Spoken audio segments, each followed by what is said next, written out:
Japan ने भारत से bullet train की ज़्यादा कीमत मांगकर कितनी बड़ी गलती कर दी। शायद इसका अंदाज़ा अब जापान को पता चल रहा है, क्योंकि साल 2017 में भारत ने मुंबई और अहमदाबाद के बीच 250 किलोमीटर प्रति घंटे की रफ्तार से दौड़ने वाली बुलेट ट्रेन को दौड़ाने का निर्णय लिया था, जिसे साल 2026 तक पूरी तरह से सेटअप कर दिया जाने वाला था। लेकिन शायद जापान की वजह से यह बुलेट ट्रेन साल 2026 तक भी भारत में नहीं दौड़ पाएगी, क्योंकि जापान की बुलेट ट्रेन बनाने वाली कंपनी हिताची और कावासाकी की तरफ से भारतीय रेलवे से ज्यादा कीमत वसूलने की कोशिश की जा रही है। लेकिन अब भारत के रेल मिनिस्टर अश्विनी वैष्णव ने फैसला लिया है कि हम बुलेट ट्रेन भारत में ही और साथ ही अपनी तकनीक से बनाएंगे, और इसके लिए हमें विदेशी कंपनी से कोई सहायता नहीं चाहिए। और यह फैसला भारत की तरफ से ऐसे समय पर लिया गया है जब जापानीज कंपनी की तरफ से बुलेट ट्रेन का दाम बढ़ा दिया गया है, और जापान की बुलेट ट्रेन बनाने वाली कंपनी ने भारतीय रेलवे से सीधा कह दिया है कि एक बुलेट ट्रेन बनाने के लिए भारतीय रेलवे को 460 करोड़ रुपए देने होंगे। तब से लेकर अब तक भारतीय रेलवे में बहुत स्ट्रेस का माहौल छाया हुआ है,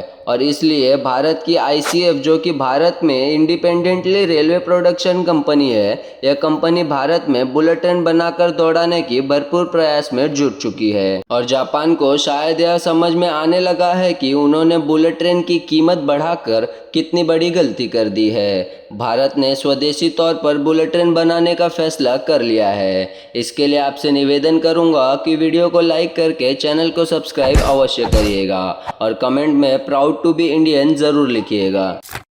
जैसे कि मैंने आपको बताया कि भारत जल्द ही बुलेट ट्रेन दौड़ाने की राह पर तेजी से आगे बढ़ रहा है, जो कि यह बुलेट ट्रेन भारत का एक हाई स्पीड रेल प्रोजेक्ट है। इसके लिए भारत में मुंबई और अहमदाबाद के बीच ट्रैक बिछाने का काम चालू हो चुका है। साथ ही आपको बता दूं कि बुलेट ट्रेन के ट्रैक पर 80% काम पूरा हो चुका है, लेकिन यह काम जापान के साथ मिलकर किया जा रहा है, जिसके कारण भारत को कुछ चुनौतियों का भी सामना करना पड़ रहा है। साथ ही आपको बता दूं कि यह बुलेट ट्रेन प्रोजेक्ट भारत के इंफ्रास्ट्रक्चर को डेवलप करने में अहम भूमिका निभाएगा, और हमारे प्यारे भारत को दुनिया में रेलवे लीडिंग देशों की लिस्ट में पहुंचाएगा। आपको पता है कि यह हाई स्पीड रेलवे प्रोजेक्ट है, तो इससे जो यात्रा का समय लगता था वो आधा हो जाएगा, क्योंकि मुंबई से अहमदाबाद के बीच बुलेट ट्रेन को चलाने के लिए जो ट्रैक तैयार हो रही है, उस पर बुलेट ट्रेन की स्पीड लगभग 250 किलोमीटर पर हार से लेकर 340 किलोमीटर पर हार की होगी। हालांकि इसमें दिक्कत वाली बात यह है कि भारत में जो बुलेट ट्रेन ट्रैक तैयार किया जा रहा है,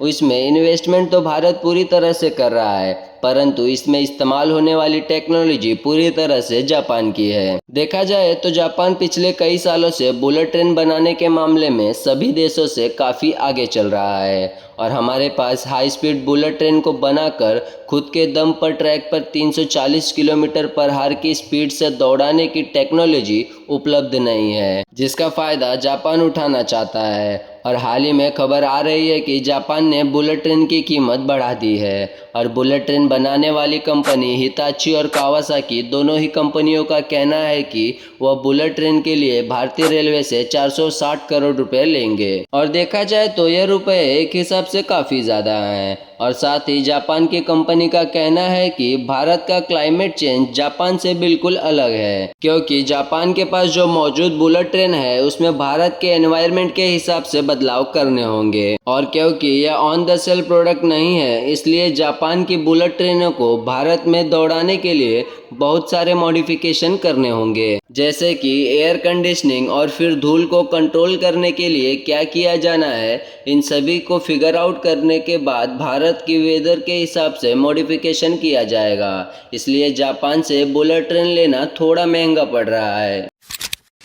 वैसे जापान को जब बुलेट ट्रेन की कीमत बढ़ाना ही था, तो जापान की बुलेट ट्रेन बनाने वाली कंपनी भारत की आईसीएफ, जो कि इस समय इंडियन रेलवे के प्रोजेक्ट को संभाल रही है, इनके साथ मिलकर बुलेट ट्रेन को बना सकती थी। इससे हमारे लिए बुलेट ट्रेन थोड़ी सस्ती पड़ती थी, और इन बुलेट ट्रेन को जापान की टेक्नोलॉजी पर भारत में बनाकर तैयार किया जाता, लेकिन शायद जापान ऐसा नहीं करना चाहता था। खैर कुछ भी हो, भारत की आईसीएफ इस समय बुलेट ट्रेन को खुद डेवलप करने में जुटी हुई है। हालांकि भारत में जो बुलेट ट्रेन बनाई जा रही है वह जापान की बुलेट ट्रेन की तरह एडवांस और हाईटेक तो नहीं होगी,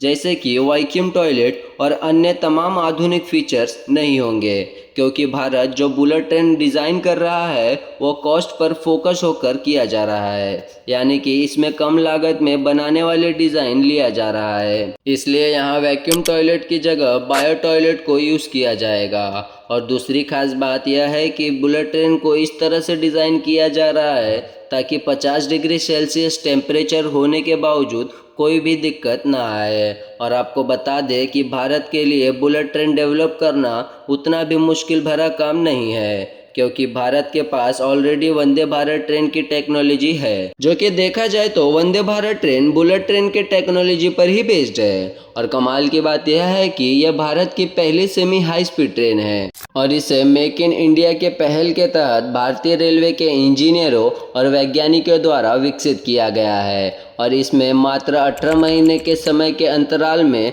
भारत की ICF यानी कि इंटीग्रल कोच फैक्ट्री ने खुद भारत में स्वदेशी तौर पर डिज़ाइन और डेवलप करके तैयार कर लिया। और इसमें ऐसी कोई भी टेक्नोलॉजी का इस्तेमाल नहीं किया गया है जिसके लिए हमें जापान या फिर किसी अन्य देशों के सामने हाथ फैलाना पड़ा हो। लेकिन इसमें मैग्नेटिक फील्ड वाली टेक्नोलॉजी का उपयोग नहीं किया गया है, जिससे इसकी जो अधिकतम स्तर है वो 180 किलोमीटर प्रति घंटा है, यानी कि इसे हाई स्पीड रेल प्रोजेक्ट के तहत अभी माना जा रहा है। और भारत की पहली बुलेट ट्रेन होगी, उसे मुंबई और अहमदाबाद के बीच चलाया जाएगा और इसकी स्पीड 250 किलोमीटर प्रति घंटा से लेकर 340 किलोमीटर प्रति घंटा तक होने वाली है, क्योंकि बुलेट ट्रेन को मैग्नेटिक फील्ड टेक्नोलॉजी का इस्तेमाल करके बनाया जाने वाला है, जिसे पूरी तरह से कंप्लीट होने में 1-2 साल और समय लग सकता है। और भारत इतने तक ही सीमित नहीं रहने वाला, बल्कि जल्दी अंडर सी यानी कि समुद्र के अंदर बुलेट ट्रेन को चलाने के लिए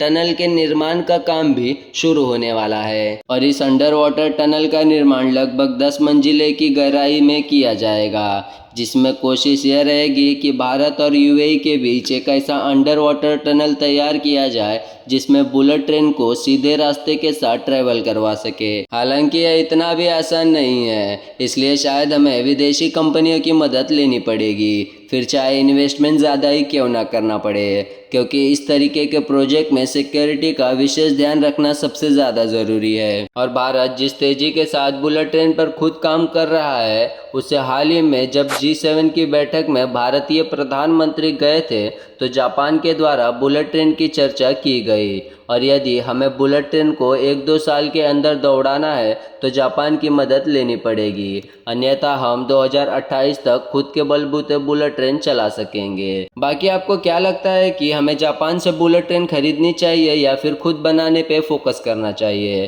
अपनी राय कमेंट में ज़रूर बताइएगा और इस वीडियो को एक लाइक करके अपने मित्रों के पास भेज दे ताकि उन्हें भी जानकारी मिल सके। इसी तरह की और भी नॉलेज वाली वीडियो देखने के लिए हमारे चैनल को सब्सक्राइब ज़रूर करें। तब तक के लिए जय हिंद, जय भारत, वंदे मातरम, भारत माता की जय।